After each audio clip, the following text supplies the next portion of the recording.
What's happening, folks? Back with another reaction, back with another Waaktaar Wednesday, and I'm very excited to start going through the Waaktaar and Zoe album, World of Trouble from 2017. Thank you very much to Sophia for providing this and allowing the Waaktaar Wednesdays to continue. And in that regard, I'm especially excited because I've come to learn, not only through his songwriting and musical composition for Aha, one of the three ingredients necessary to produce the Aha catalog, but I've absolutely enjoyed the Savoy journey. I've become a big fan of the group, and I'm curious to hear Paul's prodigious and prolific creative output in a different context.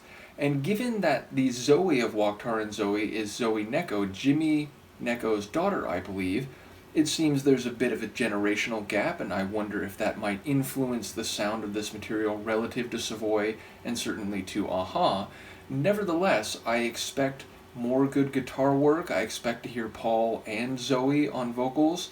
So either way, I'm curious. I did notice the title. The cover of the album features a woman, I'm assuming is Zoe Gnecco, seemingly in a like Chinatown type of district, which just in the United States alone, there are many famous Chinatowns, New York, San Francisco, LA, though my understanding is that over time there's been gentrification and demographic shifts such that that phrase not only having an older type of sound to it culturally, but may in fact be misleading in terms of the actual residents of the population.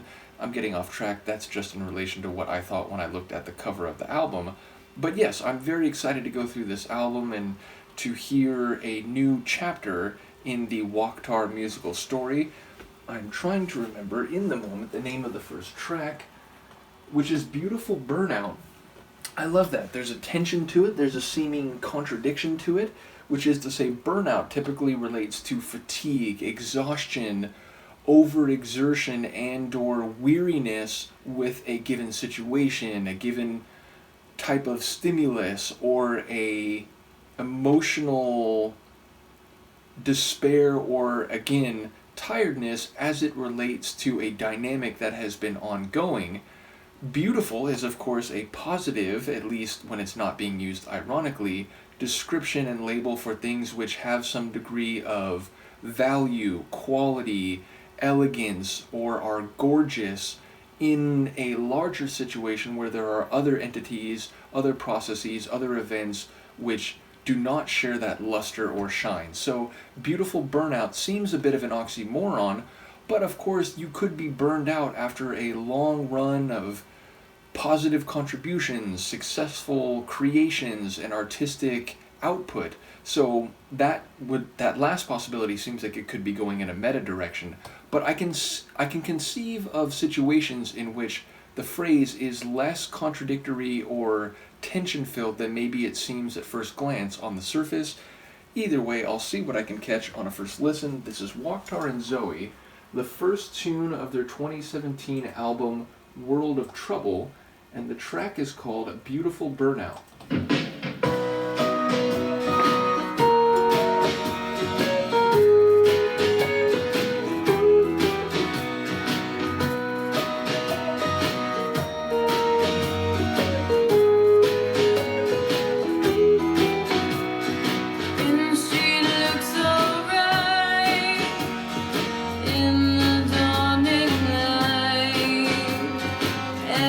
Everybody's on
tune. That's a great opener. I especially like the whimsical and bright or even happy feeling guitar line, but that was joined by a lot of other sonic elements.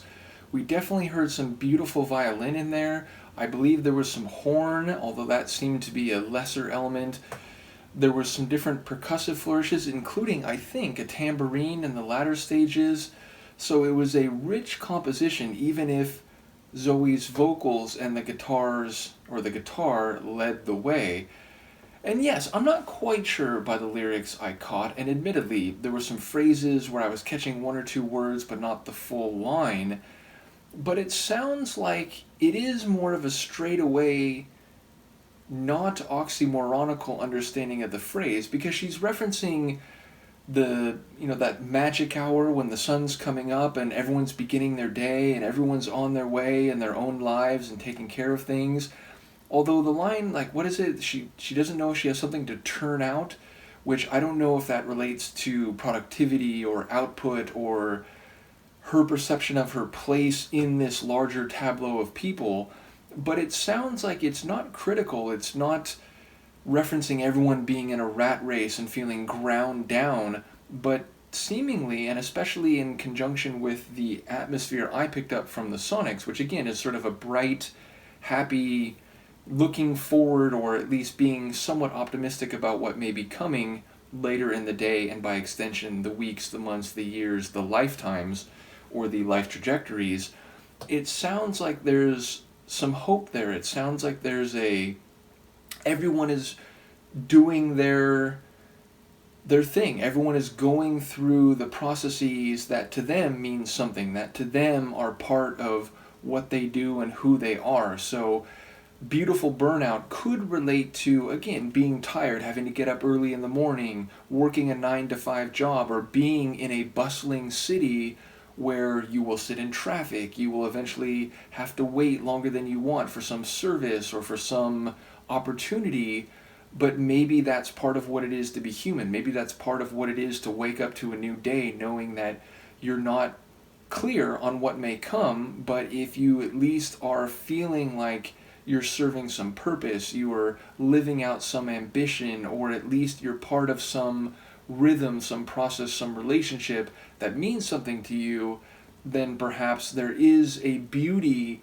to feeling tired, to feeling a burnout. So again, I might be running with some of these lines or tidbits that I heard in directions that are not actually part of the meaning, but overall the sense that I got was some sort of optimism for possibility, and that people are running around in their lives, but that means that they have some meaning. So even if it requires exertion, even if it requires an expenditure of energy beyond what you are prepared to put forward, that is indeed part of the human condition. So yes, that's what I took away from it. I of course look forward to any insight and corrections in that regard. Once again, shout out to not only Sophia for providing this, but to Graham, who provided a great deal of the Savoy material, as well as sending me a copy of one of their albums in physical form, which I'm greatly happy to have, and which is already up on my music wall, out of shot here of course. But yes, I'm enjoying the beginning of a new chapter in the Waaktaar musical story, and indeed, shout out to Paul,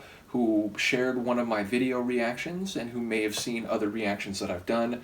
I very much enjoy that the experience of people's music and the ability to see how it hits other people and what it might mean to them emotionally or in terms of ideas can be an interesting experience. I learned this originally because when I started doing reactions on this channel, and indeed on my previous channel, I was reacting to a lot of techno tunes by friends of mine, people I know from the UK, from other parts of Europe, even here in the US, and knowing what it meant to them to hear someone experience their music and talk about it. And indeed, there's been some punk rock groups and artists who've reached out to me, and some producers, like there was a producer of Duran Duran, Ian Little, who reacted to or commented on one of my reactions that he was involved with Duran Duran.